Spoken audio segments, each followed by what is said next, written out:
How's the progress coming along on the food truck recovery efforts? Well, I haven't made a commitment yet on what I'm getting. It's still up in the air, but it's definitely going to be ready for next spring for sure. And when it comes to the food truck and you as a cook in general, what is your specialty? Are there any recipes that you really consider your own? Yeah, like everything that I make is homemade on the food truck. It obviously started with my barbecue and hot sauce, came along first, and then I just use that. So I do my own pulled pork and I do a chicken. So I have my very own rub that I made, and then I smoke it. So I've kind of become a barbecue pitmaster. Well, were you cooking all these years, or is that something that developed in the last few years? I've always been a person. I loved grilling, but it came from just like I love being around people inside and outside the ring, and it's just fun. Like every time I'd come home from the road, my neighborhood, we'd be having bonfires, we'd be grilling, so everyone would just grab whatever they have in their fridge, and we just grill a bunch of food. So it's kind of like I've always loved cooking and being around people and having people enjoy my food. So now I make a living out of it. Well, do you think we might see a cookbook or a compilation of your recipes in some way, or are they more kind of trade secrets at this point? Oh, no, I can let some people know about it. Hell yeah. I would love to do a cookbook and a book. I guess that's something to look forward to on that end. And when you have the food truck commitment and all that, is it going to be in the same location or is it going to be touring around the place? That's the thing. Well, I'm based out of Minneapolis.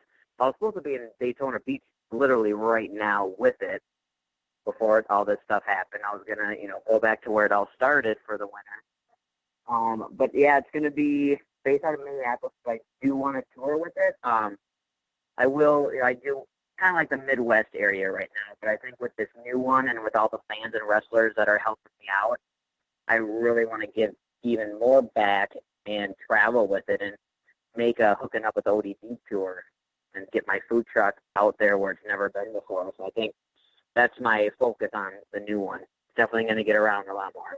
And this week is a big week for you.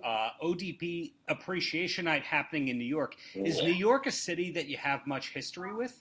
Yeah, I haven't been there in a long, long time. But actually, New York City is actually the very first time I stepped foot in a wrestling ring. I was on the very first ever Tough Enough in 2000, and I made it to the top 25, and that's when my wrestling career basically started. And it was right in New York City when they had the WWE New York. They had the restaurant there, and I haven't been there in a long, long time. So I'm excited, and what a great thing that TNA's doing for me, or Impact, and it's I'm still can't believe it's happening. It's pretty damn cool. Well, it seems to me you're one of the few people that all the companies love or want to work with in some capacity. Did you always feel this loved and appreciated in general as a wrestler? It's crazy because you never it's sad, it's something bad happens, in my food truck business, but then something great is coming out of it. It's getting me out there more, and the wrestling world has been fucking amazing. And it feels pretty cool, and I didn't realize how much I was up by this family. So it's, it definitely makes me feel a lot better. I was like, holy shit, I didn't realize I was this loved in the wrestling world. So. Well, aside from the wrestling world, of course your initials are associated with a famous rapper, but I'm curious if anyone from the ODB estate has ever shown fandom or love to you on that end? No, Wu-Tang never reached out to me. But I remember when I first got to TNA, I trademarked my name, and I was like, oh crap, I wonder if he trademarked it, but it never was, so I got it trademarked, and so I was kind of glad he didn't do it. Otherwise, there would be no ODB here. Right. It kind of reminds me of how there's the singer Sting and the wrestler Sting, yet it was the wrestler Sting who knew to trademark the name first. Totally. Yep.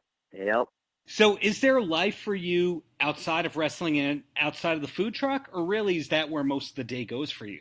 Yeah, I've been full-time with my food truck for about 2.5 years, so it was, it's like I was full-time with it, it's a non-stop process, but I love it. But it's been kicking my ass for a while. But then I'll still, bartend here and there, when I'm home and stuff, because I can't stand still. Like, this is driving me nuts, not food truck in the last few months. It's like, I don't have a set schedule anymore, and I'm like, oh my God, I need to get a new job here before I start this new food truck. But I also have been bartending a lot too while my food truck is out of business right now. Got it. So hospitality and entertaining are the life. Yeah. So I guess looking forward to everything. Any last words for the kids? Just follow me all over social media at the ODB BAM on Facebook, Instagram, Twitter, and all that stuff. And I'm going to keep everyone posted on the new ODB meet and greet too. So it's going to be a hell of a journey coming up.